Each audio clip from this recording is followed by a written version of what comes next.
I believe there was something in the Professor's will that Mr. Harrison would like to discuss with you. It was only after I put down the phone that the numbness started to fall away. My teeth were chattering.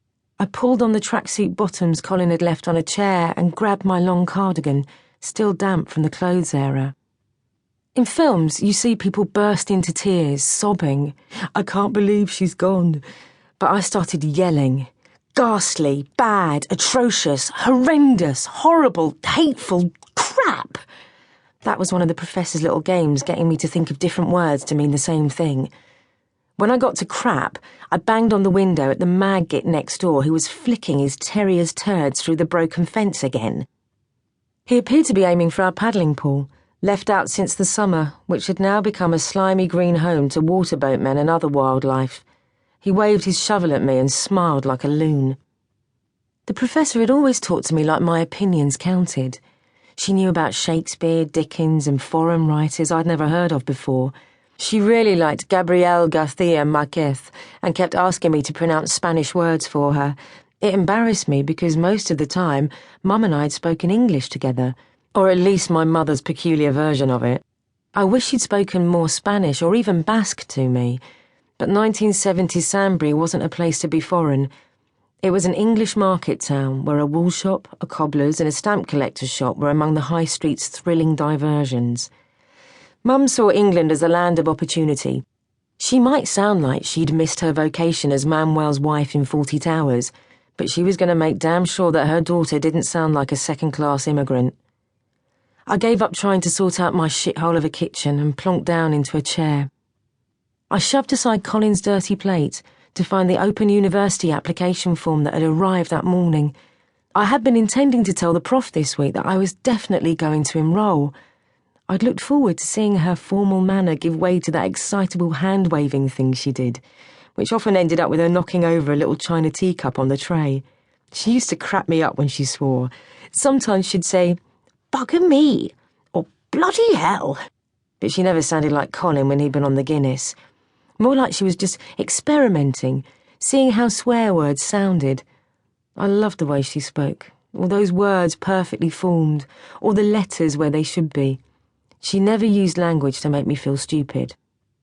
I tore the application form up into tiny little pieces like a dud lottery ticket. There was no way I could afford it now.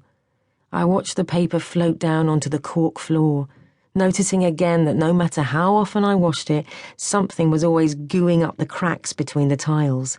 I couldn't even clean properly. I must have been getting ideas well above my station to think I could do a degree. I just thought that if the kids saw me bettering myself, they might aim a bit higher themselves. At Moorlands Juniors, where teachers legged it after 2 terms, and crowd control took priority over teaching, people to look up to were a bit thin on the ground. There was no point snivelling about things I couldn't change. I wasn't going to think about how frightened the Professor would have been when she realised that frail old heart of hers was finally giving out, or how alone in that huge house. I hoped she had died in the library with all her books soothing her to sleep. I started pouring bleach on the coffee-stained Formica worktops, trying to get away from the image of her slumped forwards over the creased brown leather of her winged armchair.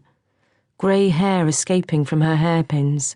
Tea, always Earl Grey, cooling beside her. The bleach stung my chapped skin. I made a silent promise to the prof that I'd never drop a tea again and said little, computer, water, butter out loud. The front door banged open. Colin stomped down the hallway and into the kitchen, trailing mud right across the floor. I didn't say anything. In fact, I deliberately looked away.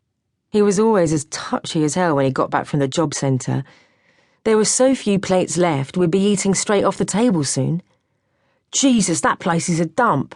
You got more chance of catching bleeding TB than you ever getting a job there. All them silly questions. What letters have you written this week? Have you been to any interviews? Like you get a fucking interview to paint someone's hallway. Did she say you could still get the money, though? I said, then held my breath. Yeah, they're going to review it in a month. Suppose 70 quid a week is better than nothing. At least it gets us through Christmas, he said, ripping open a packet of biscuits. Even though there'd been a drop in unemployment, Colin carried on tutting away, sucking air through his teeth, convinced that the painting and decorating trades would suffer for much longer.